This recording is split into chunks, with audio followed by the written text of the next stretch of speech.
Fridge cooler पंखा नहीं लेते, बोले अब लला शादी के योग्य है, काय को पैसा खर्च करो, अब तो बहू आवेगी सो दान दहेज लेके ही आवेगी, तो क्या जरूरत है। एक पिता वैसे तो सब कुछ देता है अपने बेटी दामाद को, लेकिन भैया एक छोटा सा उदाहरण आपको बता दें कि ये दहेज मांगना किसी भीख से कम नहीं होता। दहेज मांगना किसी भीख से कम नहीं होता। एक पिता के 3 बेटियां, तो सबसे बड़ी बेटी जो थी उसका विवाह कर रहा था, तो दामाद मंडप के नीचे बैठा, उसने ससुर साहब से कहा कि मुझे कार चाहिए। तो भैया बोले कि जवाब दिया कि मेरे इतनी सैलरी भी नहीं है, मैं छोटी सी जॉब करता हूँ, तो वही 25-30 हजार रुपए हैं महीने पे, और मेरे 3 बेटियां हैं, मैं अगर एक को कार दूंगा तो 2 बेटियां और हैं, उन्हें भी चाहिए, इसलिए निभा लूं। बोले नहीं, बारात वापस ले जाऊंगा, शादी नहीं करूंगा, चाहिए तो कार ही चाहिए। बेचारा यहाँ वहां से पैसे इकट्ठे करके लाया और दामाद को कार दे दी। साहब ने कार ली और बीवी को बिठाया, घर पे पहुंचे। सुबह सुबह पत्नी को जवाब दिया, जल्दी से जल्दी तैयार हो जाओ, मैं मंदिर जा रहा हूं दर्शन करने, और आप भी चलो। तो पत्नी को फ्रंट सीट पे वहीं बिठाया आगे और बैठा के चल दिए बड़ी स्पीड में, फुल स्पीड। पत्नी बार बार रोक रही, महाराज आराम से चलिए, आराम से चलिए, क्या कर रहे हो, आराम से चलिए। अब अपने बाप को पैसा लगो हो तब तो भाई आराम से चले, खुद को तो लगो ना, जब आराम से चले। अब बिटिया के बाप ने दो है तो उनको कहा जा रहे हो टूटी हुई, तो कोई बात ही ना। वो कहते ना खुद की मेहनत का लगा हो तो कुछ चिंता भी हो। भगा रहे गाड़ी, मंदिर के सामने पहुंचे तो भिखारी विकलांग बेचारा पैर टूटे हुए निकल रहा।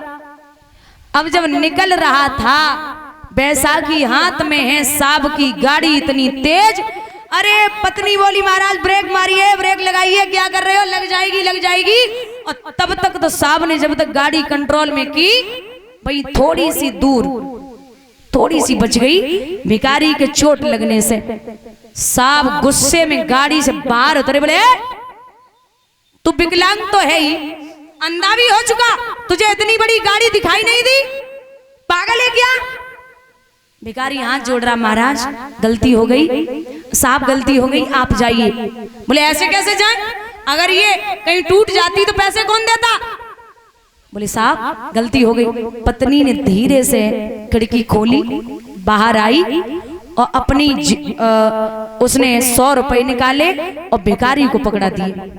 जैसे ही 100 रुपया महाराज भिखारी को पकड़ाए, साहब बोले तू भी पागल हो गई, तूने ऐसे भिखारियों के दिमाग खराब किए, तुझे क्या जरूरत थी पैसे देने की।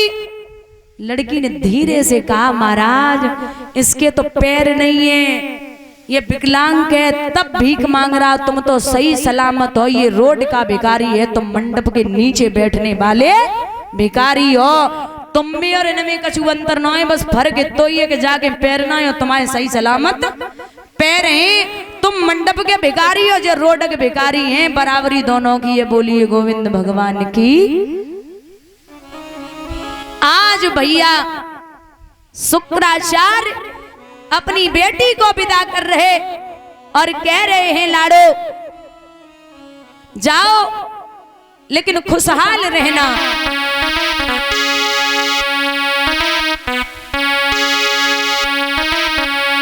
बाबुल का ये घर में ना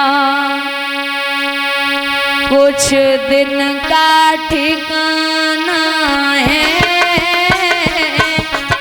पापा का ये घर दीदी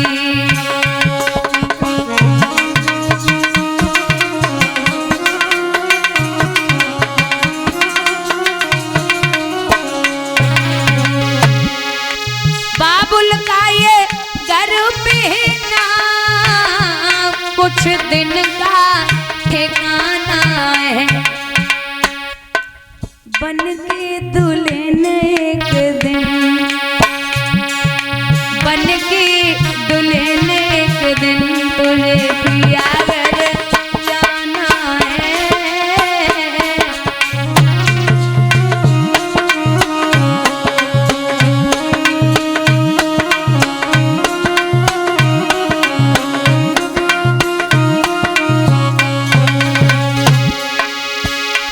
तेरे भैया पे क्या बीती रही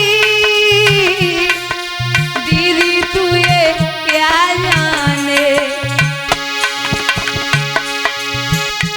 तेरे भैया पे क्या बीती रही दीदी तू ये क्या जाने।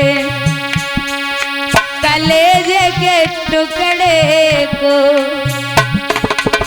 लला, कलेजे के टुकड़े को रो रो के बुलाना है।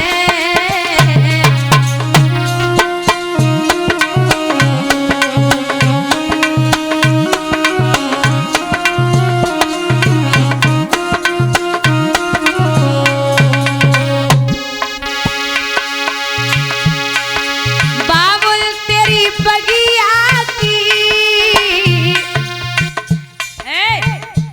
बताऊंगा कि फिर अभी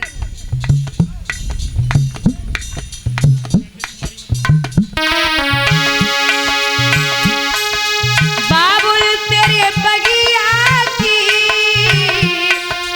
मैं तो एक चिड़िया हूँ,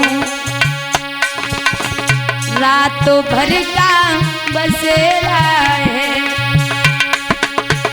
रात भर का बसेरा है, सुबह उड़ जाना है।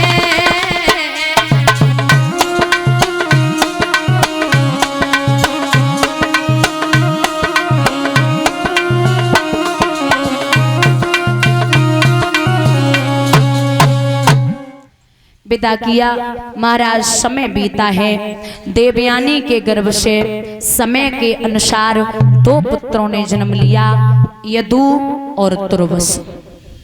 देवयानी के गर्भ से दो पुत्र पैदा हुए, यदु और तुर्वस। एक दिन राजा याति कचहरी से वापस आ रहे थे तो शर्मिष्ठा ने हाथ को इशारों देके राजा को बुलायो और पूछी, महाराज हमें जब बताओ जो दहेज में चीज आती है उस पर किसका अधिकार होता है। राजा बोले बोले सांसें मत ले, जो दहेज में चीज आती है उस पर किसका अधिकार होता है। राजा बोले दूल्हे का। जवाब दिया, जब दहेज की चीज में दूल्हे का अधिकार होता है तो मैं भी दहेज में आई हूँ। महाराज देवयानी से छिपके राजा याति शर्मिष्ठा से मिलने के लिए जाने लगे। समय बीता, शर्मिष्ठा के गर्भ से 3 बालकों ने जन्म लिया, अनु, दुरु और पुरु। एक दिन देवयानी के आंगन में राजा भोजन कर रहे, देवयानी के दोनों बच्चा झगड़ गए। राजा ने थाली फेंकी और जवाब दो कि बस शर्मिष्ठा के 3 बेटा हैं, कमू झगड़ा ना होवे, तेरे घर में 2 बच्चा रोज झगड़ा करे। जो सुनी कि 3 लला बेसियों तो करेला कड़ू और नीम और पोणियों। बोले हमारे पिता ने पहले ही कहा था कि दासी के पास मत जाना, लेकिन आप नहीं माने। पिता के पास पहुंची, शुक्राचार्य जी ने उंजली में गंगा जल लिया और श्राप दे दिया कि ओरे राजा तुझे अपनी जबानी पर घमंड है, जा तो बूढ़ा हो जा।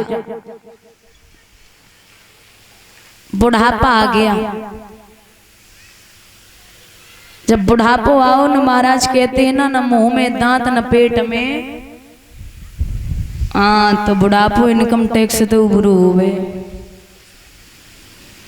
ससुराल के लाइन चले, बाप पत्नी ने देखो तो जवाब दो महाराज आपकी ये हालत कैसे बनी।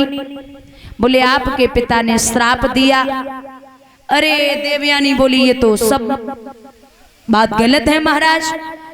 अपने पिता के पास पहुंची है, पिताजी हमारे पति जैसे पहले थे ना वैसे ही कर दो। शुक्राचार्य बोले हाँ हाँ हमारे तो घर की खेती है, जब मन करो तब जवान, जब मन करो तो बुढ़ापो।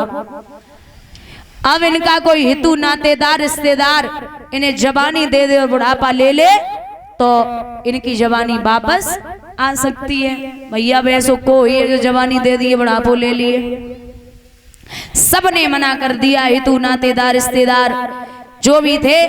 लेकिन सबसे छोटा बेटा था पुरु, उसने जवाब दिया पिताजी आपसे ही लड़कपन मिला तो आपसे ही जवानी, ये जवानी किस काम की, आप ले जाओ। पुरु ने अपनी जवानी दी, राजा ने सुख भोग विलास किया, उसके बाद में जवानी वापस देकर के बुढ़ापा लेकर के भगवान का भजन करने के लिए चली गई।